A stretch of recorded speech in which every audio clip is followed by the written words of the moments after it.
హి ఓం నమ శివాయ్. ఓం నమ శివాయ్. ఓం శ్రీ భద్రకాళీ సమేత వీరభద్రస్వామిని నమో నమః. మాతృ పితృభ్యో నమః. ఆచార్య అతిథిభ్యో నమః. శ్రీమాత లలితా త్రిపుర సుందరయే నమో నమః. శివశక్తి స్వరూపులారా, మనం వరుస క్రమంలో చతుషష్ఠి యోగిని చెప్పుకుంటూ వస్తున్నాం. దానిలో భాగంగా ఇప్పుడు 17వ యోగిని అయిన కామేశ్వరి యోగిని. ఈమె పశ్చిమ దిశకు అధిష్టానం వహిస్తూ ఉంటుంది. ఈమె సర్వశక్తిగా శాస్త్రంలో వచ్చిస్తూ వస్తున్నాయి. ఈమె యొక్క ఆరాధన పూజ చేయడం వలన, మంత్ర జపములు చేయడం వలన మనకు సర్వసిద్ధులు సర్వశక్తులు లభిస్తాయని శాస్త్రంలో వచ్చిస్తూ వస్తున్నాయి. ఈమె సంసారబద్ధమైన సకల కోరికలను తీర్చడంతో పాటు మన ఉపాసనలో మనం చేస్తున్న యోగములలో సర్వశక్తులను అందించగలదు. ఈమె యొక్క ఉపాసన చేసే వారికి అలవోకగా శక్తులు లభిస్తాయి. ఇటువంటి సాధన అయినా సరే అతి సహజంగా తీర్చిదిద్దుకునే వెసులుబాటు కల్పిస్తుంది. కాగా ఈమె ఒక మాతృమూర్తిగా మనలను అనుగ్రహిస్తూ సంసార బంధంలో వస్తున్న సకల సుఖములను భోగములను అందింపజేస్తూనే యోగదాయకమైన జీవితమును ప్రసాదించగలదు. ఈమె యొక్క ఉపాసన ఎర్రని వస్త్రములు తూర్పు అభిముఖంగా కూర్చొని చేయవలసి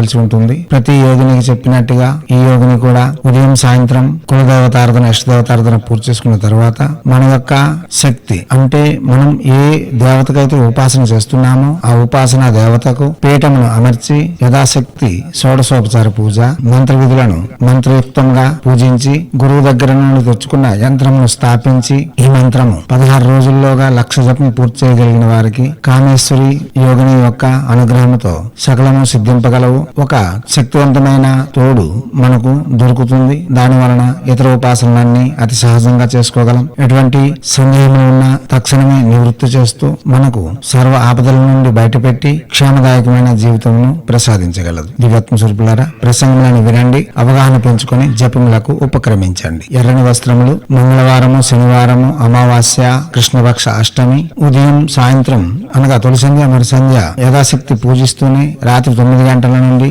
1 గంటలోగా జపం చేయవలసి ఉంటుంది. ఇతర వివరములకు ప్రసంగములను విని అవగాహన పెంచుకొని జపములకు ఉపక్రమించండి. ఇప్పుడు కామేశ్వరి సర్వశక్తి మహామంత్రము. మంత్రము ఓం ఐం హ్రీం శ్రీం శ్రీం కామేశ్వరి సర్వశక్తి స్వాహ. మంత్రం మరోసారి ఓం ఐం హ్రీం శ్రీం శ్రీం కామేశ్వరి సర్వశక్తి స్వాహ. మంత్రం మరోసారి ఓం ఐం హ్రీం శ్రీం శ్రీం కామేశ్వరి సర్వశక్తి స్వాహ.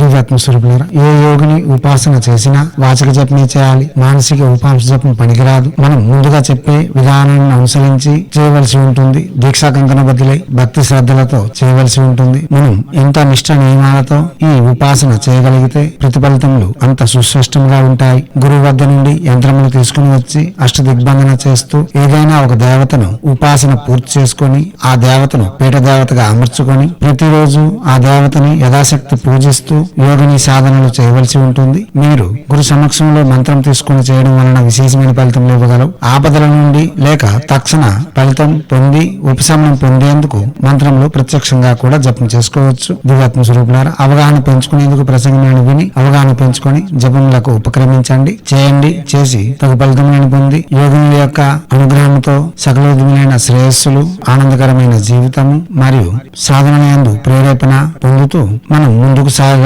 కాగా యోగిని విద్య అన్నది ప్రత్యేకించి ఉంటుంది. అది గురు సమక్షంలో స్త్రీలు చేయవలసిన విద్య. స్త్రీలు ప్రత్యక్షంగా యోగినిగా మారే ప్రక్రియలు వేరుగా ఉంటాయి. ఇప్పుడు మనం చెప్పేవన్నీ యోగినీల యొక్క అనుగ్రహం పొందేందుకు చెప్పబడుతున్నాయి. ఇవన్నీ చేసి మనం మన సాధనలో ముందుకు పోతూ మన మనస్కామ్యములను నెరవేర్చుకుంటూ ఆనందకరమైన జీవితం గడపాలని హైందవ సనాతన ధర్మ ఋషులు మనకు అందించిన విద్యను వినియోగించుకోవడంలోను భారతీయ సంస్కృతి సాంప్రదాయాలు కాపాడడంలో ముందంజలో ఉంటూ మన ఆచారాలలో వస్తున్న మర్మ రహస్యాలను విజ్ఞానమును ప్రపంచానికి వెలుగెత్తి చాటేందుకు మీ వంతుగా కృషి చేయాలని కోరుతూ ఎప్పుడూ మీ సేవలో రత్నశ్రీ హిందూ సేవా సమాజ్ ఆచార్య భీమసింగ్ రవికుమార్ ఆఫ్ నిఖిలానంద సాగర్ మహారాజ్.